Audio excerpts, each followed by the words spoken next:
سبق ہے چھٹا، مولانا دین محمد وفائی رحمۃ اللہ۔ سندھ کی سرزمین اپنی تاریخ کے مختلف دوروں میں کتنے ہی بزرگ، محب وطن اور انسان دوست شخصیات کو پیدا کیا ہے۔ ان باکمال ہستیوں کی پرخلوص اور بے انتہا کوشش کی وجہ سے سندھ کا نام ہمیشہ روشن رہتا آیا ہے۔ ان شخصیتوں نے نہ صرف یہاں کی مخصوص تہذیب کو اور تمدن کو قائم رکھا، بلکہ انسانی تہذیب کی ترقی کو خندہ پیشانی تہہ دل سے استقبال کیا اور یہاں کے رہنے والوں کو دنیا کی ترقی یافتہ ملکوں کے درجے پر پہنچانے کی کوشش کی ہے۔ یہی وجہ ہے کہ ان کا نام آج بھی عزت اور احترام کی نگاہ سے دیکھا جاتا ہے۔ مولانا دین وفائی بھی سندھ کی ایسی ہی اعلیٰ شخصیات میں سے ایک تھے جن کے علمی اور ادبی کارناموں پر جتنا بھی ناز کیا جائے اتنا کم ہے۔ ان کی ولادت یعنی پیدائش 27 رمضان مبارک سن 1311 ہجری مطابق 4 اپریل 1894 عیسوی پر ان کے آبائی گاؤں کھٹی عرف نبی آباد تحصیل تال کے کہتے ہیں تحصیل گڑھی یاسین میں ہوئی۔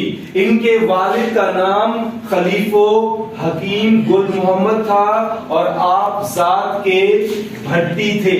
مولانا وفائی نے اوائلی کہتے ہیں ابتدائی تعلیم اپنے والد صاحب سے حاصل کی، والد خان حاصل کی، جس میں انہوں نے فارسی کے ابتدائی کتاب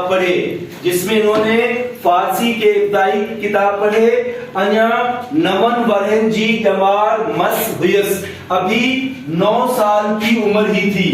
نون ورہن جی جمار مسیس، ورہن جی جمار مس ہویس، ابھی 9 سال کی عمر ہی تھی کہ والد کا سایہ سر سے اٹھ گیا۔ ان کے والد کا انتقال ہو گیا جب ان کی عمر کتنے برس تھی؟ 9 سال تھی۔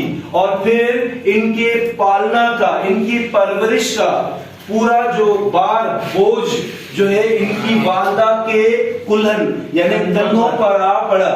ایسی حالت میں بھی انہوں نے تعلیمی سلسلے کو ختم نہیں کیا اور فارسی کی جو بقیہ تعلیم تھی، جو رہ گئی تعلیم تھی، وہ اپنے عزیز میاں جی محمد عالم کے پاس رہ کر پوری کی۔ اس کے بعد انہوں نے عربی کی تعلیم حاصل کرنا شروع کی، جو مولوی غلام عمر جتوئی کے مدرسے گاؤں سونے جتوئی ڈسٹرکٹ یعنی ضلع لاڑکانہ میں جا کر داخل ہوئے اور وہاں یہ 5 سال تک رہے۔ اس مدرسے میں 5 سال تک انہوں نے عربی کی تعلیم حاصل کی۔ عربی کی تعلیم ختم کر کے اپنے استاد مولوی غلام عمر کے مشورے سے سندھ مدرسے کراچی میں آ کر استاد ہوئے۔ اپنے استاد کے مشورے سے سندھ مدرسے کراچی میں اچھی استاد تھے،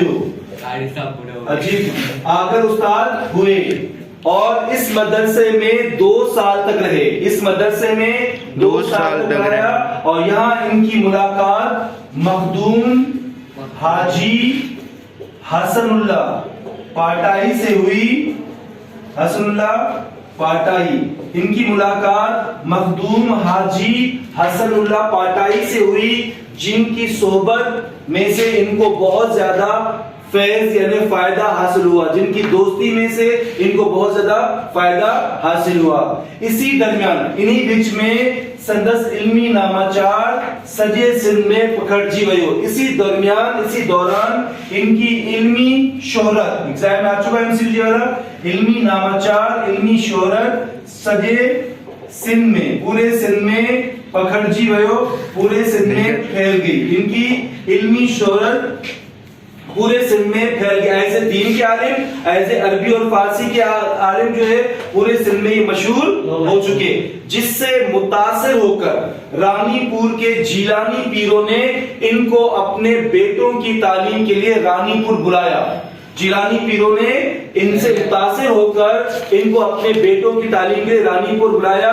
رانی پور میں 2 سال تک رہے اور اس کے بعد تھلا کے مشہور راشدی بزرگ حاجی امام الدین شاہ راشدی نے بھی ان کو اپنے بیٹوں کی تعلیم کے لیے دعوت دی. تھلا میں رہنے والے دور میں ان کی واقفیت، ان کی جان پہچان حاجی امام الدین راشدی کے بڑے بھائی علامہ سید رشد اللہ شاہ جھنڈی والے سے ہوئی، جن کی علمی صحبت میں سے، علمی دوستی میں سے ان کو بہت زیادہ فائدہ حاصل ہوا. ہمارا سوال نمبر 2 کا یہی ہے، مولانا فائی کو کون سے بزرگوں کی محفل میں سے فائدہ ہوا؟ مولانا فائی کو مخدوم حاجی حسن اللہ پاٹائی اور علامہ سید اللہ شاہ جھنڈی والے، ان دونوں بزرگوں کی صحبت میں کچہری میں سے ان کو فائدہ حاصل ہوا. یہ وہ زمانہ تھا جب پہلی جنگ عظیم لڑائی جاری تھی، اس لیے دنیا کا ہر ایک شخص حیران اور پریشان تھا. سندھ کی حالت بھی کوئی اچھی نہیں تھی، اگرچہ سندھ جو تھا اس جنگ کی تباہیوں سے بچا ہوا تھا، لیکن انگریزوں کی غلامی کی وجہ اسی درمیان ان کی جو ہے علمی شہرت پورے سندھ میں پھیل گئی تھی. اس کے علاوہ یہ وہ زمانہ تھا جب پہلی جنگ عظیم لڑائی جاری تھی اور دنیا کا ہر ایک آدمی حیران اور پریشان تھا. سندھ کی حالت بھی کوئی اچھی نہیں تھی، اگرچہ جنگ کی تباہیوں سے بچا ہوا تھا، لیکن انگریزوں کی غلامی کی وجہ سے جو جذبے لوگوں کے دلوں میں ابھر رہے تھے وہ جنگ کے ختم ہونے کے بعد ایک دم ظاہر ہو گئے. اس سلسلے میں جو سب سے آگے تحریک تھی، اگلی تحریک ہوتی خلافت تحریک. جیسا کہ اس تحریک کا تعلق خاص طرح سے کس کے تھا؟ مسلمانوں سے یا مولانا سے تھا. اس لیے مولانا فائی نے جیسی تحریک شروع ہوئی، مولانا فائی نے تھلا شریف کو الوداع کہا جو بچوں کو پڑھا رہے تھے اور اس تحریک میں آ کر شامل ہو گئے. انگریزوں نے اس تحریک کو ختم کرنے کے لیے کچھ لالچی مولویوں سے خلافت کے مسئلے خلاف فتوی لے کر ایک رسالے کی صورت میں شائع کرے. اس رسالے کے چھپنے سے اس تحریک کو سندھ میں نقصان پہنچنے کا سخت اندیشہ خطرہ تھا. مولانا فائی نے یہ بات ایک دم محسوس کی اور سکھر میں سے نکلنے والے اخبار الحق الحق کے مالک شیخ عبد العزیز کے ساتھ مل کر اس رسالے خلاف کام شروع کیا. اسی وقت سندھ کے مرد مجاہد مولانا سید تاج محمود امروٹی نے بھی انگریزوں کے رسالے کے خلاف اپنا رسالہ چھاپا، جو مارچ 1920 میں مارچ 1920 عیسوی میں لاڑکانہ کی خلافت کانفرنس کے موقع پر تقسیم کیا گیا. ایگزام میں آتا ہے کہ خلافت کانفرنس کب اور کہاں ہوئی تھی. خلافت کانفرنس مارچ 1920 میں اور لاڑکانہ شہر میں ہوئی تھی. اس کانفرنس میں مولانا ابوالکلام آزاد، مولانا عبد الباری لکھنوی اور مولانا شوکت علی شریک ہوئے تھے. جلدی مولانا فائی کو جمعیت علماء، ایگزام میں آ چکا ہے بھی، جمعیت علماء سندھ کا، سندھ جو ناظم مقرر کئے ہو، جمعیت علماء سندھ کا ناظم مقرر کیا گیا. اس کے لیے آپ نے ہمیشہ کے لیے کراچی میں رہائش اختیار کی. ایگزام میں کیا آتا ہے؟ مولانا فائی کو کون سی جماعت کا اور کہاں کا ناظم کر دیا گیا؟ مولانا فائی کو جمعیت علماء اور سندھ کا ان کو ناظم مقرر کیا گیا، اس لیے انہوں نے ہمیشہ کے لیے کراچی میں رہائش اختیار کی. مارچ 1920 میں الوحید اخبار جاری تھی. الوحید اخبار جاری ہوا جس میں مولانا اسسٹنٹ ایڈیٹر ہو کر کام کرنے لگے.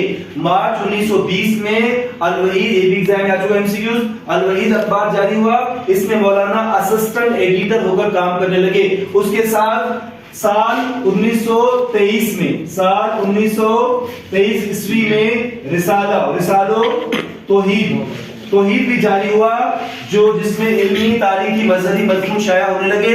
شروعات میں رسالہ چل نہیں سکا. یاد رکھیے گا، اخبار کا نام الوحید، رسالے کا نام توحید. اخبار 1920 میں، رسالہ 1923 میں جاری ہوا. اس کے بعد سال 1930 میں دوبارہ توحید رسالہ جاری ہوا اور جب تک مولانا صاحب زندہ تھے تب تک رسالہ چلتا رہا. سال 1936 یہ ہمارے جو ابھی بورڈ کا جو ہے ورڈ پیپر ہے اس میں MCQs آ چکا ہے. یہ سندھ ممبئی سے کب الگ ہوا؟ سال 1936 1936 میں سندھ بمبئی کا جدا تھو. 1936 میں سندھ ممبئی سے الگ ہوا اور مولانا فائی نے جو ہے سندھ آزاد نمبر شائع کرنے میں خاص دلچسپی لی. سال 1936 میں جب سندھ ممبئی سے الگ ہو کر صوبے کی حیثیت اختیار کی تب مولانا فائی نے ایک ضمیمہ اخبار نکالا الوحید کا پارٹ سندھ آزاد نمبر شائع کرنے میں خاص دلچسپی حاصل کی. اس کے بعد سال 1939 میں مولانا عبید اللہ سندھی جلا وطنی کے بعد سندھ واپس آئے اور سندھ میں شاہ ولی اللہ دہلوی کے تعلیم کے مرکز کھولے. یاد رکھیے گا مولانا دین جو عبید اللہ سندھی تھے یہ سندھی نہیں تھے, یہ اصل میں کون تھے؟ ایک سکھ تھے اور بعد میں یہ مسلمان ہوئے ایک سندھی عالم کے ساتھ. تو اس وجہ سے وہ اپنے نام کے ساتھ لگاتے ہیں سندھی لگاتے ہیں اپنے ساتھ. مولانا عبید اللہ سندھی 1939 میں جو ہے ان کو ملک سے نکال دیا تھا. یہ دوبارہ 1939 میں واپس آئے اور سندھ میں شاہ ولی اللہ دہلوی کے تعلیم کے مرکز کھولے. مولانا فائی نے ان مرکزوں کو کامیاب کرنے کے لیے سرگرم کارکن ہو کر کام کرنے لگے. مولانا فائی جو ہے الوحید اخبار رسالہ توحید کا ہر پرچہ ان کی قومی خدمت علمی و ادبی حیثیت کی ایک بہترین مثال ہے. اسی اخبار اور رسالے کے ذریعے مولانا فائی نے ہر ایک عملی قدم سے سندھ کے بچے کو واقف اور بیدار کرنے کے لیے جو کوشش کی ہے اس کو دیکھ کر ان کی حب الوطنی اور علمی بزرگی کا دھاکو یعنی روب دل پر جم جاتا ہے. مولانا فائی نے تہارو یعنی 30 تہارو کتاب پھر لکھے ہیں. مولانا فائی نے 30 کتاب بھی لکھے ہیں جن کو ایک خاص درجہ حاصل ہے. اسلام کا یہ خادم عالم ادیب اور مجاہد ماہ جمادی الاخر سن 1369 ہجری مطابق اپریل 1950 عیسوی میں رحلت وفات کر کے اپنے حقیقی محبوب سے جا ملے. اب ہمارے پاس اس چیپٹر میں جو ہے 3 سوال ہیں. زیادہ تر ایگزام میں سیکنڈ اور سب سے زیادہ ایگزام میں سوال نمبر 3 آیا ہے. سوال نمبر 3 کیا ہے؟ مولانا فائی کے کون سے علمی یادگار موجود ہیں؟ مولانا فائی کے الوحید اخبار رسالہ توحید اور تہارو کتاب ان کے علمی یادگار کے طور پر موجود ہے.